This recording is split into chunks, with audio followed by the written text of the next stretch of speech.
ஹல்லேலூயா, ஹல்லேலூயா. தேவனுக்கு மகிமை உண்டாவதாக. இந்த நாளிலும் மீண்டும் ஒரு முறை உங்களோடு சேர்ந்து இந்த சுத்திகரிப்பு கூட்டத்திலே கலந்து கொள்ளும்படியாய் ஆவியானவர் எனக்கு பேசும்படி வேறு வார்த்தைகளை உங்களோடு பகிர்ந்து கொள்ளும்படியாய் தேவன் தந்த கிருபைக்காக நான் தேவனுக்கு துதி செலுத்துகிறேன். அன்புக்குரிய அவருக்கும் இரட்சகரும் ஆண்டவருமாய் இயேசுவின் நாமத்தில் என் அன்பின் நல்வாழ்த்துக்கள். ஹல்லேலூயா. பரிசுத்த ஆவியானவர் மிக அழகாய் ஆழமாய் நம்மோடு பேசிக்கொண்டே இருக்கிறார். ஆகவே அந்த காரியங்களை உறுதிப்படுத்தக்கூடிய நேரத்தில் ஒரு சில வசனங்களை, உறுதிப்படுத்துகிற வசனங்களை மட்டும் உங்களோடு நினைப்பூட்ட விரும்புகிறேன். ஹல்லேலூயா. 1 பேதுரு 1ஆம் அதிகாரம் 15 17 வரை நான் வாசிக்கும்போது, 1 பேதுரு 1:15-17, உங்களை அழைத்தவர் பரிசுத்தராக இருக்கிறது போல நீங்கள் உங்கள் நடவடிக்கைகள் எல்லாவற்றிலும் பரிசுத்தராக இருங்கள்.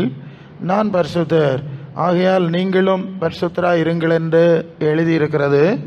அன்றியும் பட்சபாதம் இல்லாமல் அவனவன் கிரியைக்கு தக்கதாய் பலன் அளிக்கிறவரை நீங்கள் பிதாவாக தொழுது கொண்டு வருகிறோம்லான். அப்படின்னாலே இங்கே பரதேசிகளைப் போல சஞ்சரிக்கும் காலமளவும் பயத்துடனே நடந்து கொள்ளுங்கள். ஹல்லேலூயா. நிறைய விஷயங்களை ஆவியானவர் நம்மோடு பேசிகிட்டு இருந்தார். ஆகவே எல்லாவற்றையும் நான் சொல்ல விரும்பவில்லை. ஒன்று, அழைப்பு. எதற்கு அழைத்தார் என்று சொன்னால், உலகத்தில் இருக்கிற மற்ற மனிதர்களை போன்ற பரிசுத்தத்தில் இருக்கும்படி அல்ல. ஒரு சபை, ஒரு ஸ்தாபனம், ஒரு சங்கம் அல்லது கிறிஸ்தவ மார்க்கத்துக்கு ஏற்ற ஒரு பரிசுத்தத்தில் இருக்கும்படி அல்ல. உங்களை அழைத்த, உங்களை என்னை அழைத்த தேவனுக்கு உகந்த பரிசுத்தர்கள்.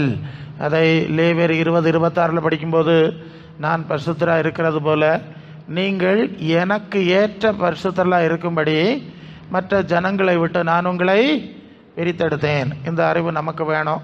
அப்போ தேவனுக்கு ஏற்ற அல்லது நம்முடைய இரட்சகரும் ஆண்டவருமாகிய இயேசுவுக்கு ஏற்ற பரிசுத்தராக இருக்கும்படி தான் நான் எடுக்கப்பட்டிருக்கிறோம். வேறு எந்த கம்பேரிசன், வேறு எந்த காரியத்தோடு நீங்கள் ஒப்பிட்டு நான் நல்லா இருக்கேன்னு சொல்லக்கூடாது. இது முதலாவது புரிய வேண்டிய காரியம்.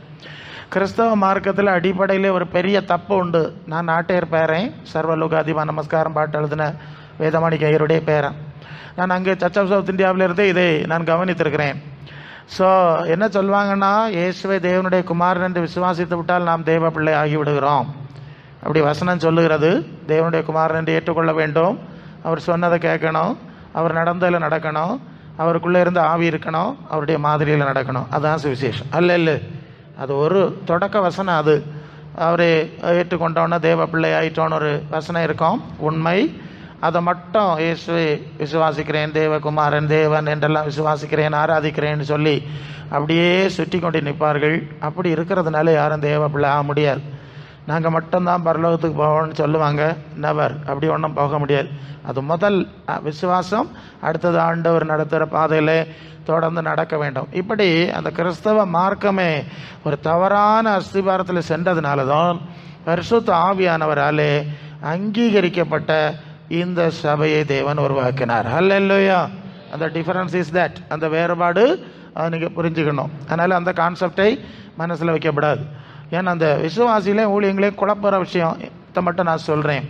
ரெண்டாவது ஒன்று சொல்லுவாங்க, இது கிருபையினாலே விசுவாசத்தை கொண்டு ரட்சிக்கப்பட்டீர்கள், இது தேவனுடைய ஈவு, இது உங்களால் உண்டானதல்ல. அப்போ இது கிருபை. கிருபைன்னா தகுதி இல்லாத ஒருவருக்கு இலவசமாய் கொடுக்குற விஷயத்துக்கு பேர் கிருபை. பிச்சைக்காரனுக்கு 50 பைசா 1 ரூபா போடும் இல்லையா, அதுதான் கிருபை. அதனால் இது கிருபை. கிருபையினால தான் பரலோகத்துக்கு போனோம், கிருபையின் சுவிசேஷம். நாங்கள் சில செய்திகளை சொல்லும்போது எங்களிடத்திலே வாதிடுவார்கள், அது எப்படி நம்ம கிருபையினால் போகிறோம், கிரியை ஒன்றும் வேண்டாம். அப்படியே இந்த வசனங்களை புரட்டி சபையில் குட்டிச்சோறு ஆக்கி போட்டாவ. இங்கே நாம் வாஸ்த வசனத்தில் என்ன படித்தோம்? பரிசுத்தமுள்ளவர்களாய் நான் அழைச்சிருக்கேன், எனக்கு ஏற்ப இருக்கணும். ஏன்? பட்சபாதம் இல்லாமல் அவனவனுடைய கிரியைக்கு ஏற்ப பலன் கொடுக்குறேன்னு சொன்னார். வெளிப்படுத்தல் 22:12 சீக்கிரமாய் வருகிறேன், அவனவன் கிரியைக்கு தக்கதாய் நான் அளிக்கிற பலன் என்னோட கூட. பேசிக் வசனம். அதனால் அந்த தேவகுமாரன் என்று விசுவாசிக்கிறேன்ல சுவிசேஷத்தில் இருக்க முடியாது. இயேசு ஆராதிச்சா குறுக்கு வழியில் போயிடலாங்கிற சுவிசேஷத்தில் இருக்க முடியாது. மத்தேயு 7:21 பரலோகத்தில் இருக்க பிதாவின் சித்த செய்கிறவனே தேவனுடைய ராஜ்யத்தில் வருவான், என்ன கர்த்தாவின் ஆராதிப்பான், பேவரட்டுவான், நோய் சுகமாக்குவான், எல்லாம் நல்லது தான், வேண்டான்னு சொல்லலை.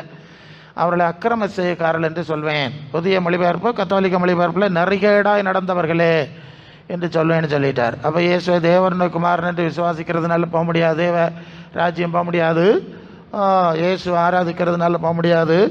ஏன்னா பிசாசுகளும் விசுவாசித்து நடுங்குகின்றன என்று லூக்கா 4:41 படிக்கிறோம். இயேசுவே தேவனுடைய குமாரன் என்று அறிக்கையிட்டு ஓடி போயிட்டு. ஸோ இதெல்லாம் ஒன்றுக்கும் உதவாது. இப்படி தான் கத்தோலிக்க சிஎஸ்ஐ போன்ற சபைகளுடைய அஸ்திபாரங்கள் அப்படியே போய்கொண்டிருக்கிறது. அந்த நிலையில தான் பரிசுத்த ஆவியானவர் மூலம் இல்லை அது போதாது, அழைத்தவருக்கேற்ற பரிசுத்தெல்லாம் இருக்க வேண்டும் என்று சொல்லிதான் உங்களை பிரித்து எடுத்தார். அல்லேலூயா. ஏன் அந்த செப்பரேஷன் பிரிவு வருதுன்னு தெரியுதா? இப்போ எல்லாரும் இயேசு தானே சொல்கிறாங்க, எல்லாரும் சிலுவை தானே வச்சுருக்காங்க, எல்லா இடத்துலையும் ரத்தம் உண்டுல்ல, கர்த்தருடைய பந்து எல்லா இடத்துலையும் இருக்குது இல்லையா? சிஎஸ்ஐயில் இருக்குது, கத்தோலிக்கத்தில் இருக்குது, பெந்தெகோஸ்தில் ஒவ்வொரு சபையிலும் ஒவ்வொரு மாதிரி இருக்குது. நான் நிறைய சூழ்நிலைகளில் சுற்றி வர்றவன், சரியா? அப்போ அது எல்லாம் அங்கீகரிக்கப்படுமான்னு கேள்வி இருக்குது. கொஞ்சம் ரொட்டியை வாங்கணும், ஜெபம் பண்ணணும், இது இயேசுவின் இறைச்சி மாம்சம் ஆயிட்டு தின்னுங்கன்னு சொல்லிடணும். கொஞ்சம் பாத்திரத்தை எடுக்கணும், ஜெபம் பண்ணணும், ரத்தம் ஆயிட்டு குடிச்சிருங்கன்னு சொல்லிடணும். ஈஸி தான் இல்லையா? அப்படியா? அப்படி இல்லை. அதை பற்றி பேசினா அது ஒரு தனி சப்ஜெக்டு. பாவ நிவாரண பலி செலுத்தும் போது முதலாவது ஆவரவன் பாவ நிவாரண பலி செலுத்துகிறான். பரலோகத்திலிருந்து அக்கினி வந்து அந்த பலியை எரித்து போட்டது, சரியா? பரலோகத்தின் அக்கினி எரித்து போட்டது. அந்த அக்கினியை அவியாமல் வைத்திருக்க வேண்டும். எல்லா சமயத்திலும் பலிபீடத்திலே செலுத்தப்படுகிற எல்லா பலியையும் அந்த பரலோகத்திலிருந்து வந்த அக்கினி அங்கே இருக்குமே, அதை பாதுகாப்பாக வச்சிருப்போமே, அதிலிருந்து தான் அக்கினி எடுத்து கொளுத்தணும், சரியா? வெளியே இருந்து அக்கினி கொண்டு வரக்கூடாது, அந்நிய அக்கினி கொண்டு வரக்கூடாது. அப்படி அந்நிய அக்கினி கொண்டு வந்தார்கள், அழிந்தார்கள் என்ற சம்பவம்லாம் நமக்கு பழைய ஏற்பாட்டில் இருக்குது. புதிய ஏற்பாட்டில் வரும்போதும் இயேசுவின் சிலுவை பலி பரிசுத்த ஆவியினாலே அங்கீகரிக்கப்பட்டது என்று சொல்லக்கூடிய வசனம் எபிரேயர் நிருபத்தில் இருக்கிறது. அப்போ கர்த்தருடைய பாவ நிவாரண பலிக்கொப்பாய் மரணத்தை தெரிவிக்கிற அந்த கர்த்தருடைய பந்தியை பரிசுத்த ஆவியானவர் அங்கீகரிக்க வேண்டும், சரிதானே? அது பரிசுத்த ஆவியானவரால் அபிஷேகம் பண்ணப்பட்டவர்கள், அதில் நடக்கிறவர்கள் தான் அதை நடத்த வேண்டும். அவர்கள் நடத்துகிற சூழ்நிலை பரிசுத்த ஆவியானவர் ஆளப்படுகிற சூழ்நிலையாக இருக்க வேண்டும். அல்லேலூயா. இல்லைன்னா அது வரும் ரொட்டி தான், வரும் திராட்சை ரசம் தான், சரிதானே? அதுதான் அடிப்படை. அது சொன்னால் நேரம் போயிடும். அதுதான் ரெண்டு கொள்ள வித்தியாசம். ஸோ இப்படி பரிசுத்த ஆவியினால் அங்கீகரிக்கப்படுகிற ஒரு சூழல்ல அதை நடத்தும் போது தான் அதிக எச்சரிக்கையோடும் ஜாக்கிரதையோடும் பயபக்தியோடும் அதை செய்ய வேண்டியிருக்கு. அல்லேலூயா. அதுக்கெல்லாம் நிறைய பிரமாணங்கள் இருக்கிறது. சரி, அது உங்களுக்கு ஆவியானவர் பேசிட்டார். சரி, இப்போது பட்சபாதம் இல்லாமல் கிரியைக்கு தக்க பலன் கொடுக்கிற தேவன் என்பது மறந்துடப்படாது. கிரியைக்கு தான் பலன். ரட்சிப்பு என்று சொல்வது பாவியாக வரும்போது அவர் நம்மை மன்னித்தார், ஏற்றுக்கொண்டார், அது கிருபையினால ரட்சிப்பு. அல்லேலூயா. ரோமர் 6:22 நீங்கள் இப்பொழுது பாவத்திலிருந்து விடுதலை ஆக்கப்பட்டு தேவனுக்கு அடிமையானதினால் பரிசுத்தமாகுதல் கிடைக்கும் பலன், முடிவோ நித்திய ஜீவன், சரியா? பாவத்து மன்னிப்பு பெறுகிறது ஒரு அனுபவம், தேவனுக்கு அடிமையாகி தேவ சித்தம் செய்கிறது இன்னொரு அனுபவம், தேவ ஆவினால் நடத்தப்படுகிற அடுத்த அனுபவம், தேவ ஆவினால் நடத்தப்படும் போது தேவனுக்குரிய பரிசுத்தம் வருகிறதுங்கிறது அடுத்த அனுபவம், முடிவு நித்திய ஜீவன், சரியா? இதெல்லாம் நிறைவேற்றுறதுக்கு தான் இந்த சபை வச்சிருக்கு. நான் ஏன் பேசிக் சொன்னேன், கத்தோலிக்கன் சிஎஸ்ஐ போன்ற பின்னணிகள்லாம் நம்ம பார்க்குறோம். அவங்க சொல்லுவாங்க, நாங்கள் மட்டும் பரலோகத்துக்கு போவே இல்லையா, நீங்கள் மட்டும் தான் போறீங்களா, எல்லாம் கேட்பாவே இல்லையா? அதுக்கு வேண்டி சொன்னது வேறுபாடு பரிசுத்த ஆவியினுடைய அனுபவம். சரி, அப்போ இப்படி நாம் பரிசுத்தம் உள்ளவர்களாக மாற வேண்டும். அடுத்த இஷ்யூ என்னன்னா, நாம் வாழுகிற உலகம் பரலோக தேவனுடைய ஆட்சியில் கிடையாது. அது நீங்கள் லூக்கா 4:5 பிசாசு சொல்கிறான், உலகம் முழுவதும் எனக்கு ஒப்புவிக்கப்பட்டிருக்கு. 1 யோவான் 5:19 சொல்லுது, உலகம் முழுவதும் பொல்லாங்கனுக்குள் கிடக்கிறது என்று அறிந்திருக்கிறோம். 2 கொரிந்தியர் 4:4 சொல்லுது, கிறிஸ்துவின் மகிமையான சுவிசேஷத்தின் ஒளியை பைபிளை வச்சிருக்கவங்க இயேசு நாமத்தை சொல்லுகிறவர்கள் கூட புரிந்து கொள்ள முடியாமல் அவருடைய மனக்கண்களை இப்பிரபஞ்சத்தின் தேவன், யாரு? இப்பிரபஞ்சத்தின் தேவன் குருடாக்கினான், பிசாசு குருடாக்கினான். அப்போ உலகம் முழுவதும் பிசாசுக்குள்ளே கிடக்கு. பைபிளை வச்சிருக்கிற ஆளெல்லாம் பிசாசுக்குள்ளே தான் கிடக்காவ. சிலுவை ரத்தன்னு சொல்லு ஆளெல்லாம் பிசாசுக்குள்ளே தான், சரிதானே? ஆமாம், சுவிசேஷத்தின் அர்த்தமே தெரியாமல் போய்கிட்டு இருக்கு. இந்த சூழ்நிலையில் நடுவில் நாம் இருக்கிறோம், சரிதானே? பழைய ஏற்பாட்டு காலத்தில் வெளியே பிரித்து எடுத்தேன், வெளியே பிரித்து எடுத்து தனி தேசம் எகிப்தை விட்டு செங்கடலை கடத்தி அவன் நல்லா சொல்லி பார்த்தான், இங்கே இருங்க ஆராதிங்க, நடக்காது, ஒரு குழம்பும் பின்வைக்கப்படுவதில் நாங்கள் ஓடி போவோம். அப்படி பிரித்து வெளியே கொண்டு வந்து தனி தேசம், தனி சட்டம், தான் கொடுத்தார். நீங்கள் அதை லீவர் 18ஆம் அதிகாரத்தில் 1 படித்தா, நீங்கள் விட்டு வந்த தேசத்தார் ஆகிய எகிப்து தேசத்தாருடைய நடவடிக்கையின்படி இனி நடக்கப்படாது. நீங்கள் போய் சேருகிற கானான் தேசத்தினுடைய குடிகள்படி இனி நடக்கப்படாது. நான் தந்த கற்பனையில் தான் நடக்கணும்னு சொல்லி விட்டுட்டார். சரியா? பிறந்த இடத்துக்கு வெளியிலையும் போவாத, புகுந்த இடத்து வழியிலையும் போவாத, கர்த்தர் தந்த பிரமாணத்தில் நடக்கணும் அப்படின்னு பிரித்து கொண்டு வந்துட்டார். இதே விஷயத்தை தான் புதிய ஏற்பாட்டில் அது அப்போஸ்தலர் 2 40 41 42 படித்தா, மாறுபாடுள்ள சந்ததியை விட்டு விலகி ரட்சித்துக் கொள்ளுங்கள்னு பிரசங்கம் பண்ணினான் பேதுரு. அந்த பிரசங்கத்தை சந்தோஷமாக ஏற்றுக்கொண்டவர்கள், சரிதானே? அதான் வேறுபாட்டின் அனுபவத்தோடு தான் ஞானஸ்நானம் கொடுப்பார்கள். அதான் அப்போஸ்தலர் அடிப்படை. சரி, இப்போ இன்னொரு இஷ்யூ என்னன்னா, அப்படி நம்மை பிரித்தாலும் ஒரே அடியாக நம்மை உலகத்தை விட்டு பிரிக்கவில்லை. இதுதான் நமக்கு பிரச்சனை. நாம் இந்த உலகத்தின் நடுவில் இருக்கிறோம். அதனால தான் நீங்கள் பிலிப்பியர்கள் எழுதின நிருபத்தில் 2ஆம் அதிகாரத்தில் 15, கோணலும் மாறுபாடும் உள்ள சந்ததியின் நடுவில் குற்றமற்றவர்களும் கபடற்றவர்களும் தேவனுடைய மாசற்ற பிள்ளைகளாக இருக்கும்படி எல்லாவற்றையும் முறமுறப்பில்லாமலும் தர்க்கிப்பில்லாமலும் செய்யுங்கள். அப்போ நாம் எங்கே இருக்கிறோம்னா, கோணலும் மாறுபாடும் உள்ள சந்ததியின் நடுவில் இருக்கிறோம். அந்த பழைய ஏற்பாட்டுக்கு விஷயத்துக்கும் நமக்கும் உள்ள வேறுபாடு, அவர்களுக்கு தனி தேசம், தனி சூழ்நிலை. நம்ம அப்படி இல்லை, கோணலும் மாறுபாடு நிறைந்த சந்ததியின் நடுவிலே தான் நம்மை வைத்திருக்கிறார். அந்த சூழ்நிலையிலே குற்றமற்றவர்களாக இருக்கணும், கபடற்றவர்களாக இருக்கணும், தேவனுடைய மாசற்ற பிள்ளைகள். அதான் ஆவியானவர் பேசினார் இல்லையா? சபை பரிசுத்தம் பேசல, நமக்கு தோணுக பரிசுத்தம் பேசல, அழைத்த தேவனுக்கு ஏற்ற பிள்ளைகளாக இருக்கும்படி இப்படி தான் செய்யணுமோ, அப்படி இல்லையோ, அந்த சபை அப்படி இல்லையோ, அந்த பிரசங்கியார் அப்படி சொல்லுவார், இந்த பேச்செல்லாம் பேசப்படாது. அல்ல இல்லையா? ஏன்னா இன்னைக்குள்ள சூழல் என்வாரன்மெண்ட் அப்படி இருக்கு. இல்லை ஆண்டவர் இப்படி தான் சொல்கிறார், அவருக்கு வசனம் இப்படி தான் சொல்லுது, அப்போஸ்தலர் இப்படி தான் சொல்லியிருக்காங்க, அப்படி அதுக்கு கீழ்ப்படியணும். அப்போ கோணலும் மாறுபாடும் உள்ள சந்ததியின் நடுவில், இது ரொம்ப ஸ்பெசிஃபிக்கான ஒரு விஷயம். அதுக்கு நடுவில் இருந்தாலும் நாம் தேவ பிள்ளைகளாய் விளங்க வேண்டும். எப்படி விளங்கணும்? நம்ம அழைத்த பரிசுத்த தேவனுக்கு பிள்ளைகளாய் விளங்கணும். உலகத்தில் உள்ளவர்கள் யாருடைய பிள்ளைகள்? உலகத்தின் தேவனுடைய பிள்ளைகள், சாத்தானுடைய பிள்ளைகள், சாத்தானுடைய சித்தம் செய்கிறவர்கள். எபேசியர் 2:2, ஆகா உலக வழக்கத்தின்படி செய்து ஆகாயத்து உலக வழக்கத்தின்படி 2:2 வாசிங்க. நீங்கள் முற்காலத்தில் இக்காலத்தில், சிலர் முற்காலத்தில் சிலர் இக்காலத்திலே அப்படி தான் இருப்பா. உலக வழக்கத்தின்படியாக கீழ்ப்படியாமல் என் பிள்ளைகளிடத்தில் இப்பொழுது கிரியை செய்கிற ஆகாயத்து அதிகார பிரிவின் ஆவிக்கு ஏற்றபடி. சரி கவனிங்க. அப்போ உலக மக்களுக்குள்ள ஒரு ஆவி செயல்படுது. அது என்ன ஆவி? ஆகாயத்து அதிகார பிரபுவின் ஆவி, பிசாசின் ஆவி, உலகத்தின் ஆவி. அதனால அதற்கேற்ற சிந்தைகள் உண்டாகிறது, அதுக்கேற்ற செயலில் போகிறாங்க. நாமளும் ஒரு காலத்தில் அப்படி இருந்திருப்போம், அந்த ஆவிக்கு அப்படியில் இருந்திருப்போம். நீங்கள் இப்போ சாசு பிடிச்சிட்டோன்னா தலையெல்லாம் பிரிச்சுட்டு ஆடுவாவ, சட்டையெல்லாம் கிளிப்பாவன்னெல்லாம் நினைக்கப்படாது. நான் நிறைய நேரம் போயிடும், நிறைய சூழ்நிலையில் பார்த்துருக்கேன். ரொம்ப கம்பீரமாக முழங்காலில் நிற்கும், கையை வச்சோன்னா அடித்து பிறண்டு கிளம்பலாம். அல்ல இல்லையோ? ஸோ உள்ள பிசாசு இருக்கும். பிசாசுக்கு அதுக்கு கனிகள் சமயம் வரும்போது தான் தெரியும். பல வேளை அதை காட்டிக்கிடாமல் ஒழிச்சிருக்கோம். சரியா? சரி. அப்போ உலக வழக்கத்தின்படி நடக்கிறவரெல்லாம் உலகத்தின் ஆவியினாலே இயக்கப்படுகிறார்கள். அப்படி தான் பழைய காலம் இருந்து பிறகு என்ன செஞ்சாருன்னு சொன்னால், ஆண்டவர் நம்ம பிடிச்சி இழுத்து வேறுபடுத்தி கொண்டு வந்தார். கொண்டு வந்து என்ன செஞ்சிட்டாருன்னா, நீங்கள் எபேசியர் 4ஆம் அதிகாரம் 23ஆம் வசனத்திலே உங்கள் உள்ளத்திலே புதிதான ஆவி உள்ளவர்களாகி மெய்யான நீதியிலும் பரிசுத்தத்திலும் தேவனுடைய சாயலாக சிருஷ்டிக்கப்பட்ட புதிய மனுஷனை. சரி, இப்போ புதிய ஆவி சரிதானே?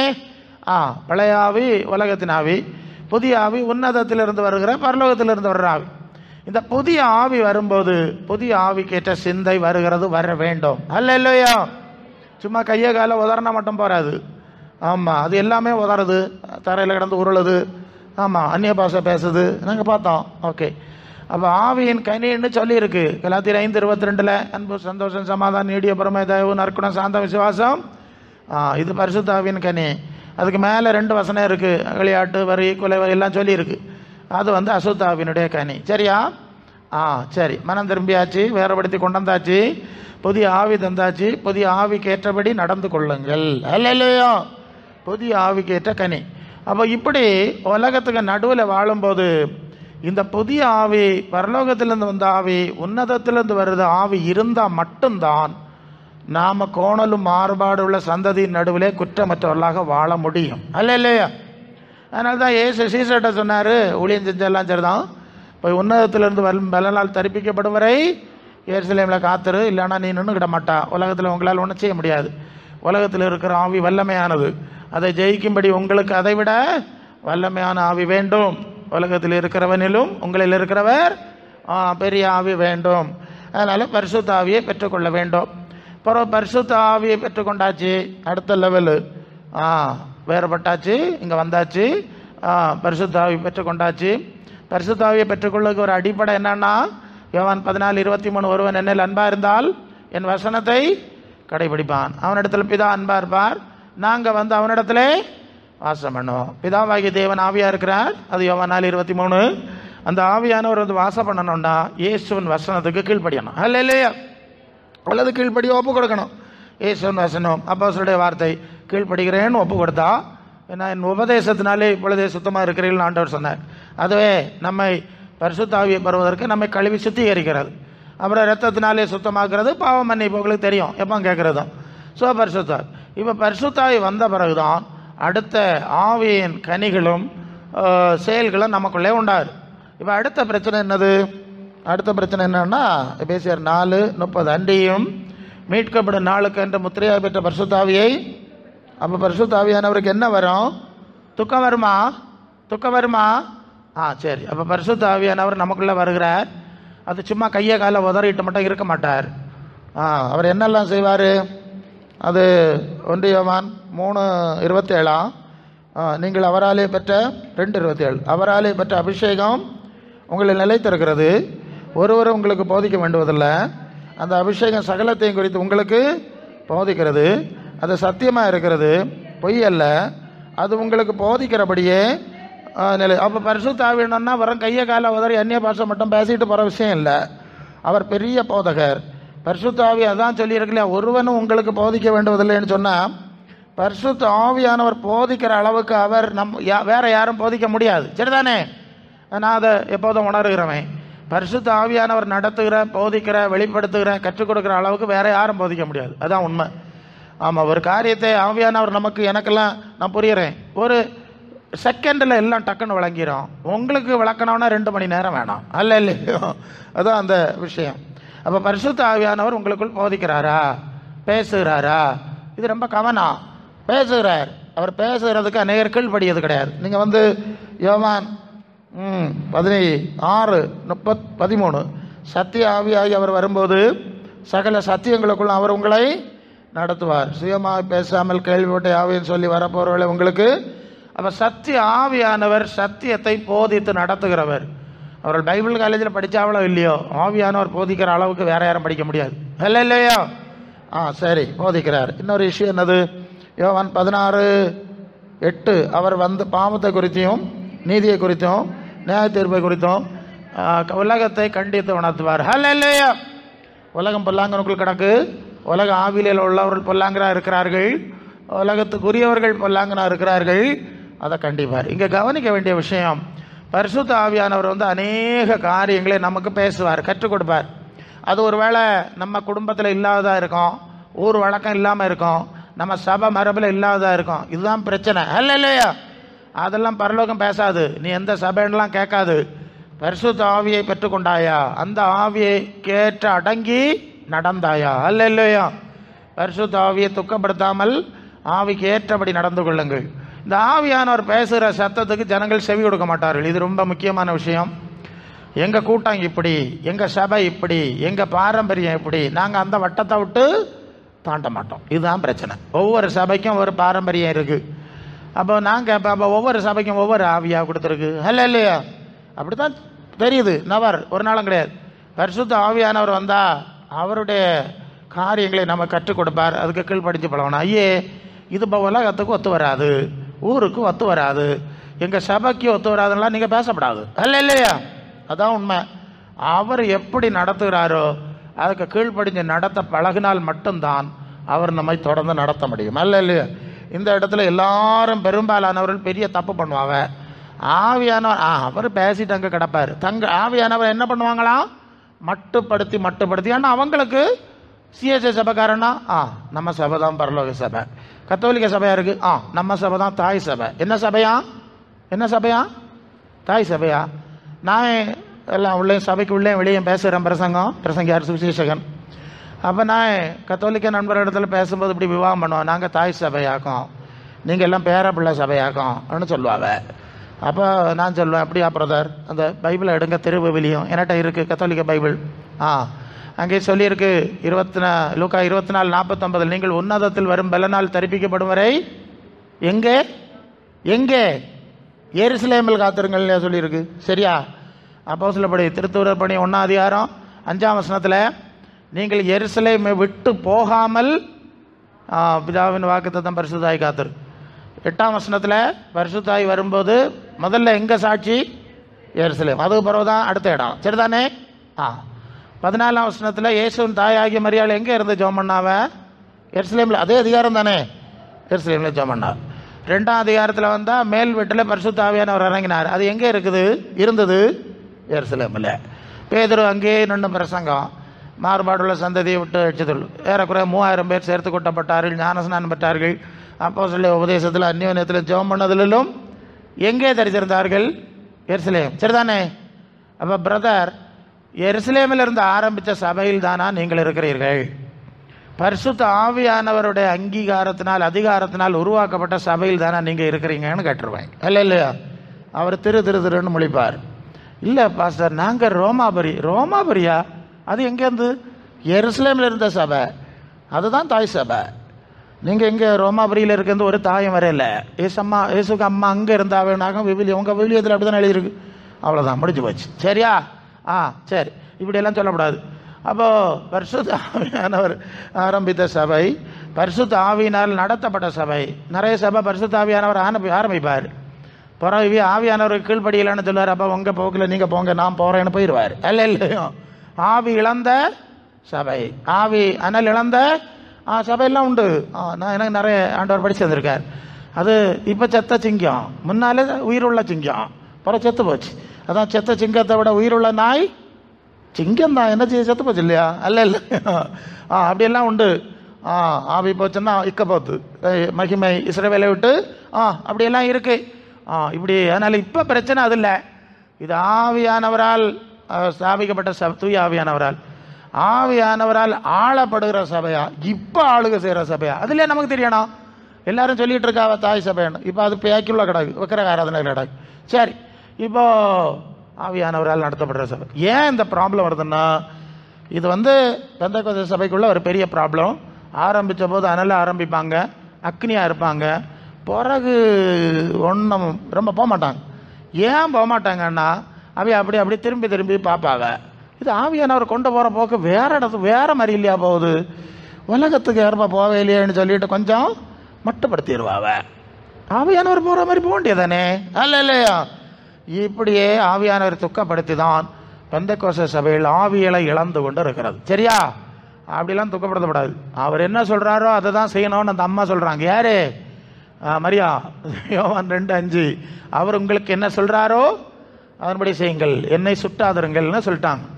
அப்போ ஆவியானவர் சொல்கிறதுக்கு கீழ்ப்படிஞ்சு பழகுனா மட்டும்தான் ஆவியானவர் நம்மை நடத்தி செல்ல முடியும்.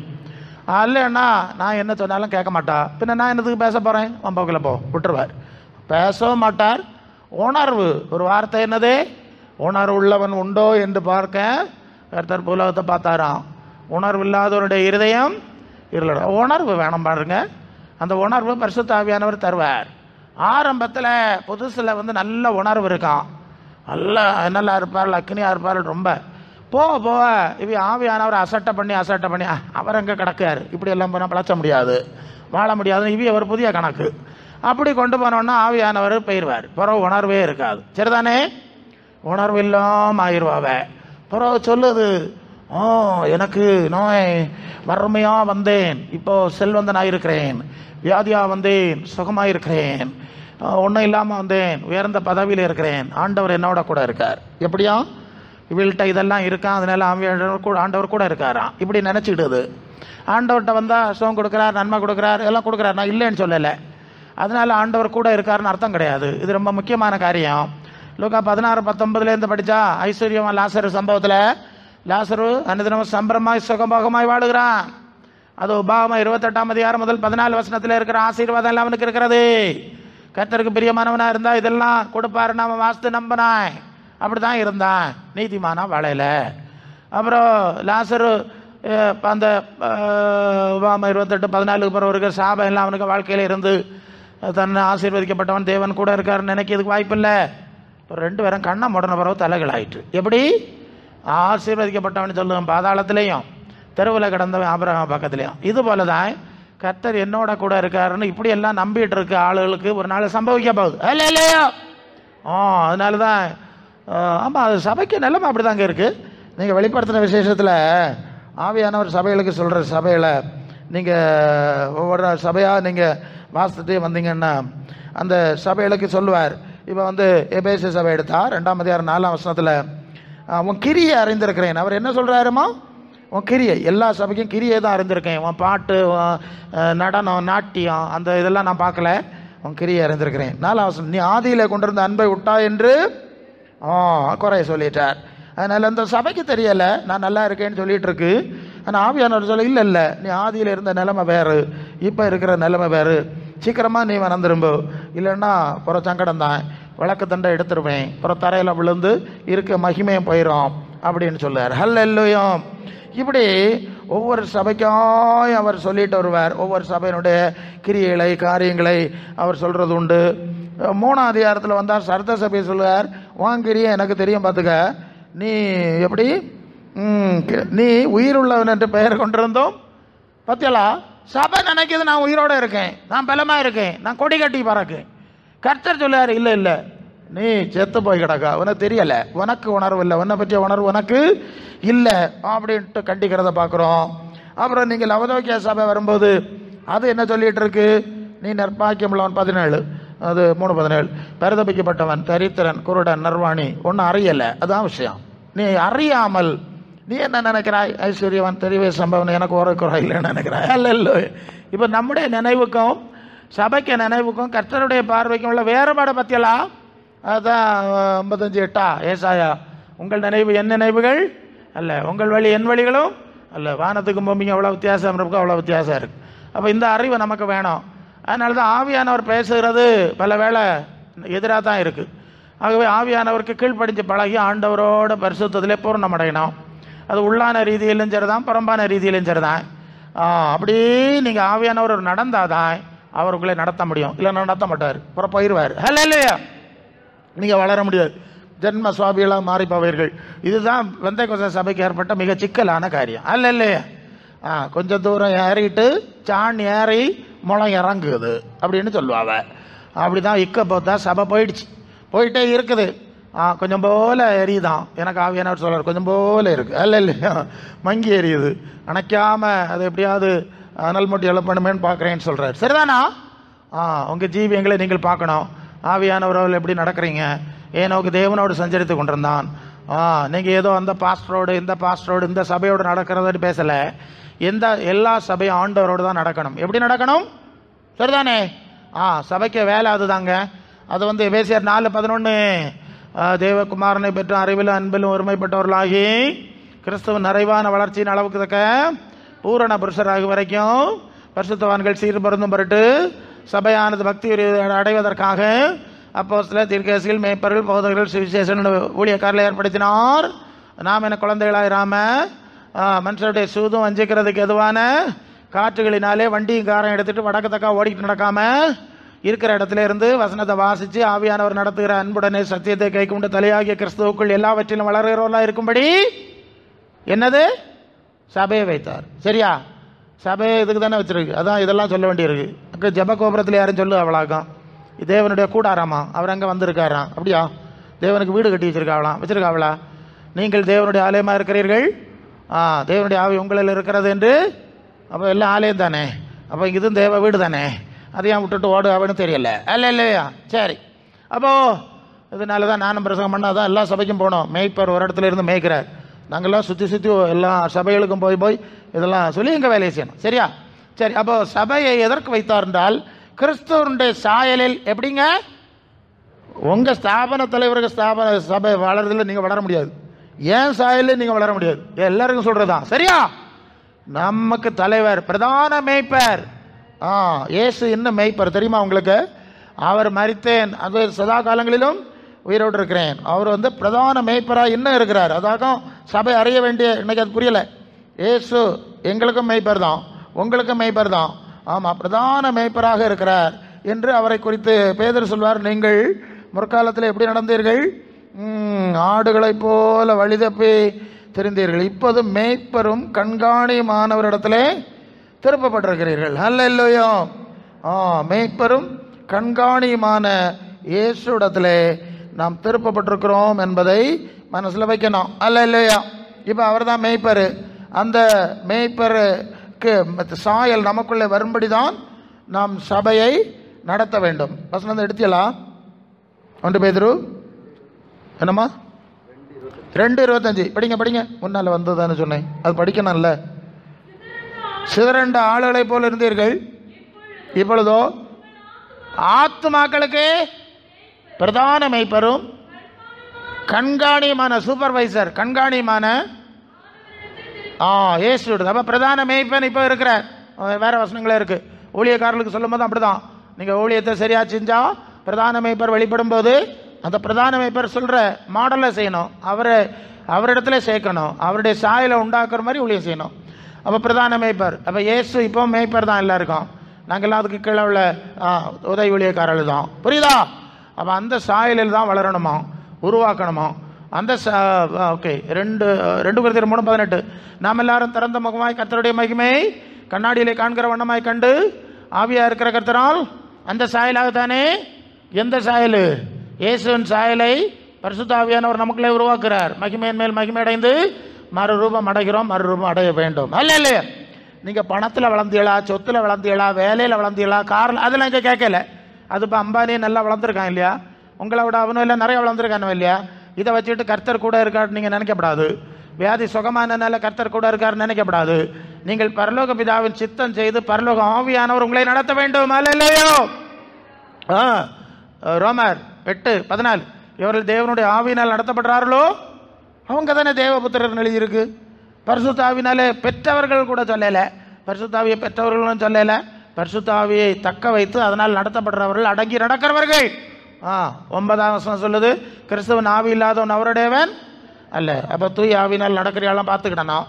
அது கிறிஸ்துவுக்கு ஏற்ற கனிகளை கொடுக்கிறதா என்று பார்த்துக்கணும். இயேசுவின் ஆவி இருந்தால் இயேசுவுக்கு ஏற்ற சிந்தை தானே வரும். பிலிப்பியர் 2:5 கிறிஸ்து இயேசுன்ற சிந்தையை உங்களிலும் இருக்க கிடவுது. அப்போது இயேசுன்னு சொல்லு, அவ டாடி மம்மின்னு சொல்லு. அவ இயேசுக்கும் அவர்களுக்கு சம்மந்தம் இல்லைன்னா இப்படி 1 யோவான் 2:6 அவருக்குள் நிலைத்திருக்கிறேன் என்று சொல்கிறவன் அவர் நடந்தபடியே தானும் நடக்கணும் இல்லையா? இப்படி இப்போ பார்த்தா அப்போ பிரசங்கியார நிருப சொல்லுது பார்த்தா ஒன்றும் தேராது போல இருக்கு. உங்கள் பார்வைக்கே தேரம் இல்லை, பின்ன ஆண்டவர் ஒரு வேலை எப்படி தேரோம்? சொல்லுங்க. இதுதான் இப்போ உள்ள நிலைமை. அல்ல இல்லையா? எல்லாருக்கும் சபை இருக்குது, போனோம் வந்தோம், ஞானஸ்நானம் எடுத்தோம், அந்நிய பாஷை பேச இது போகிறோம். கிறிஸ்துவன் சாயல் வரையில, கனி வரையில, குணம் வரையில. கிறிஸ்துவன் சாயலை பற்றி சொல்ல போனால் நிறைய சொல்லணும். ஆண்டவர் சொல்வார், நான் உலகத்தான் அல்லாத போல இவர்கள் உலகத்தார் அல்ல. உங்கள் பொக்கிஷங்களை பரலோகத்தில் வை. உங்கள் பொக்கிஷம் எங்கே இருக்கிறதோ உங்கள் இருதயம், அப்போ உங்கள் மனசு பரலோகத்தில் இருந்தால் தான் உங்களுக்கு ஆண்டவர் இருக்கிறாருன்னு அர்த்தம். கொலோசியர் 3:1-2 கிறிஸ்துவ தேவனுடைய வலது பார்சத்திற்கு மேலானவளை தேடுங்கள், பூமிக்குரியவர்களை அல்ல. அப்போ உங்கள் மனசு பரலோகத்தில் இருந்தால் தான் ஆண்டவர் உங்களோட இருக்காருன்னு அர்த்தம். அல்ல இல்லையா? அது ஒரு வார்த்தை ஆவியானவர் போட்டார் நேரமா, கரை கரை கரை. அது யாக்கோபு 1:8 அப்படிங்கள். திக்கற்ற உதவிகளும் படுகிற உபத்திரவ அவர்களை ஆதரிக்கிறதும் உலகத்தால் கரைபடாதபடி தன்னை 1:8 தானா வசனம்? ஐயோ, யாக்கோபு 1:27 ஓகே சாரி, இத்தனை நிற்கும். 1:27 உலகத்தால் கரைபடாதபடி. சரியா? உலகத்தால் அந்த வார்த்தை இருக்கு பத்தியா, கரைன்னு ஒரு ஆவியானவர் போட்டார். அதான் நேரம் இல்லை, அதுக்கெல்லாம் எனக்கு வசனம் வந்துட்டே இருக்கும் வேகமாக. கரை கரை. அப்போ உலகம் கரையாக இருக்குது, பாவத்தில் இருக்குது, சாபத்தில் இருக்குது.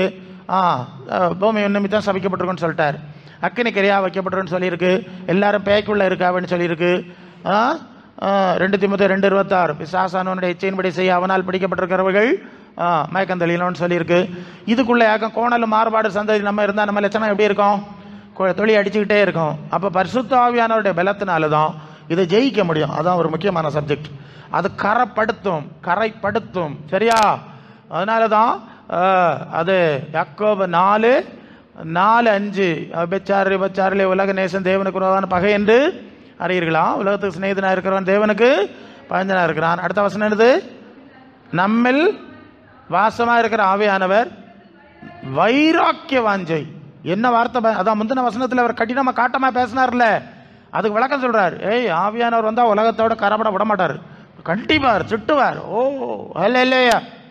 இதாக்கும் பரிசுத்த அனுபவத்தினுடைய சில அடிப்படைகள் தான். என் நேரத்தில் தான் நான் முடிக்க முடியும். அன்புக்குரியவர்களே, அப்போ நீங்கள் வேறுபட்டீர்களா? வேறுபாடு மனசில் இருக்கணும். பாருங்க, எங்கே இருக்கணும்? வேறுபாடு உள்ள மனசில் இருக்கணும். அது வெளியே வரணும், வெளியே பாசாங்கு செய்யப்படாது. ஆமாம், சில ஆளும் எல்லாம் அப்படி தான். எனக்கு முன்னால் ஒன்று வருது, சொல்லட்டா? ஒரு சமீபத்தில் ஒரு பாஸ்டர் பார்த்தேன், நல்ல பாஸ்டர், நல்லா இருப்பார். திடீர்னு பார்த்தா அவர் கண்ணாடி போட்டிருந்தார், தங்க கலரில் கண்ணாடி போட்டிருந்தார். எப்படி போட்டிருந்தார்? தங்க ஃப்ரேம். எனக்கு தோணுச்சு, என்னடா இது, நம்ம மோதிரம் போடாத, தாலின் போடாத, நூல் போடாத பெருமைன்னு சொல்லும்.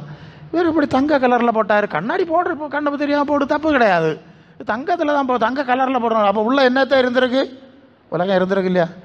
ஒரு பிரசங்க யார் பார்த்தேன், சீனியர் பாஸ்டர், நான் ரொம்ப மதிக்கிறவர், கோட்டன் டையும் போட்டுட்டு அவருக்கு ஃபோட்டோவை போட்டுட்ருக்கு. எனக்கு சைக்கிள் என்னவாய் இத்தனை வரி சிப்பா வேஸ்டியிலே நடந்தவருக்கு இப்போ சாபார காலத்துலேயே அவங்க கோட்டை கேட்குது, அவன் ஃபோட்டோ போடணுமா? இப்படி ஃபோட்டோ போட்டு தான் இத்தனை வரையும் ஊழியம் செஞ்சிடா? வயது 75 ஆகும் இல்லையா? அப்போ எப்படி போய் நுழைஞ்சது? இது உள்ள திட்டதான் செய்யணும். மற்றவனுக்கு எடுத்து போடுறான், இப்படி போட்டால் தான் ஆள் வருவான்னு சொல்லுவான். பாவம், அப்படி மாட்டியிருப்பார். ஆமாம், சிலட்ட அப்படி தான் ஒரு இடத்துல ஓகே நான் முடிக்கணும். நான் இப்படி தான் பிரதம் பண்ணிகிட்டே இருந்தேன். இது மாதிரி ஒரு சப்ஜெக்ட் வந்துட்டு, காப்பு வேண்டாம்னு சொல்லிட்டு பிறகு ஓச்ச மாட்டோம் தங்க கலரில் போட்டுருக்காவ. அப்போ இன்னும் உள்ள உலகம் இருக்கத்தான் செய்யுது இல்லையா? அப்படின்னு சொல்லிட்டேன். இப்படி பேசிட்டு திரும்ப மேசையில் ஒரு தங்க கலர் வச்சிருக்கு, பாஸ்டருக்கெல்லாம் இருக்காரு. நான் பார்க்கல, நான் பேசிட்டேன், என்ன ஆவியானவர் தான் பேசிட்டேன். இப்படியே பார்த்தேன், இப்போ பாஸ்டரை வச்சு பேசின மாதிரி இருக்குமே, இப்படி திரும்பி பார்த்தேன்.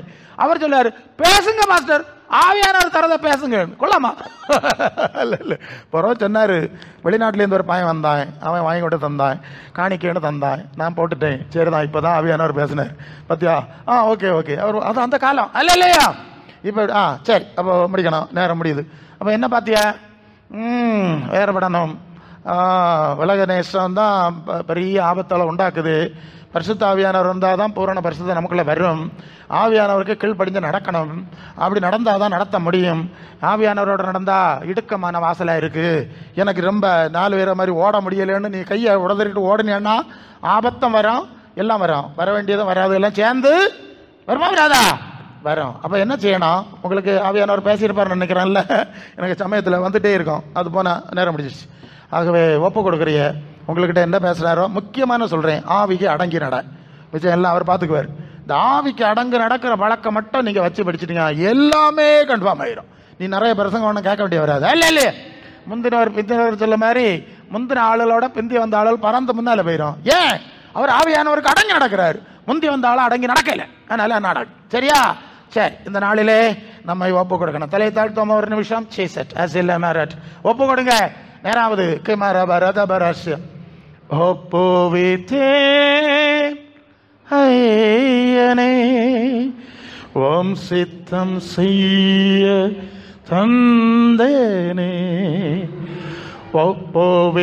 ஒப்புவித்தேன் ஐயனே ஓம் சித்தம் செய்ய தந்தேனே, முற்றிலுமாய் அர்ப்பணித்தேன் ஏற்றுக்கொள்ளும் இயேசுவே, முற்றிலுமாய் அர்ப்பணித்தேன் ஏற்றுக்கொள்ளும் இயேசுவே, ஒப்புவித்தேன் ஐயனே உம் சித்தம் செய்ய தந்தேனே, சுட்டரிக்கும் அக்கினியால் சுத்திகரி தன்னை மாற்றிடுமே, ஆவியானவரே ஆவியாத்ம சரீரமே ஆத்துமனேசரே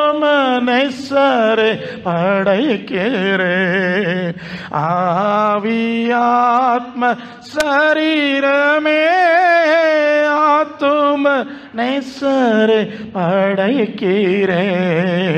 ஒப்புவித்தேன் ஐயனே உம் சித்தம் செய்ய தந்தேனே. எந்த நின் சிந்தை முன்னறிவீர், எந்த நின் பாதை நீர் அறிவீர். நல்ல பாதை நடந்திட நாதனே என்னையும் அர்ப்பணித்தேன். நல்ல பாதை நடந்திட நாதன் என்னையும் அர்ப்பணித்தேன். ஒப்புவித்தேன் ஐயனே உம் சித்தம் செய்ய தந்தேனே. சோதனை எம்மை சூழ்ந்திடினும் சோர்ந்திடா உள்ளம் தந்தருளும். சைவ கிரீடம் முன்னே வைத்த நீதிய காலம் நடந்திட. ஜீவ கிரீடம் முன்னே வைத்த ஜீவிய காலம் நடந்திட. ஒப்புவித்தேன் ஐயனே உம் சித்தம் செய்ய தந்தேனே. முற்றிலுமாய் அர்ப்பணித்தேன். ஏற்றுக்கொள்ளும் இயேசுவே முற்றிலுமாய் அர்ப்பணித்தேன். ஏற்றுக்கொள்ளும் இயேசுவே. எல்லா கரங்களை தட்டி ஆண்டவரை ஸ்தோத்திரிப்போம்.